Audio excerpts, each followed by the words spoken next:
We just cannot get over these beautiful, cool mornings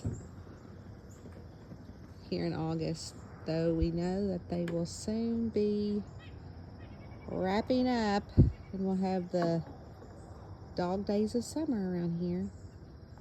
But we are very grateful and happy to be enjoying those now. There's a boat out on the river. It doesn't look like a barge. Just super peaceful.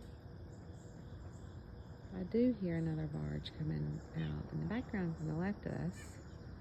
We can't see that quite yet. Not until the leaves start falling. Have a good day, y'all.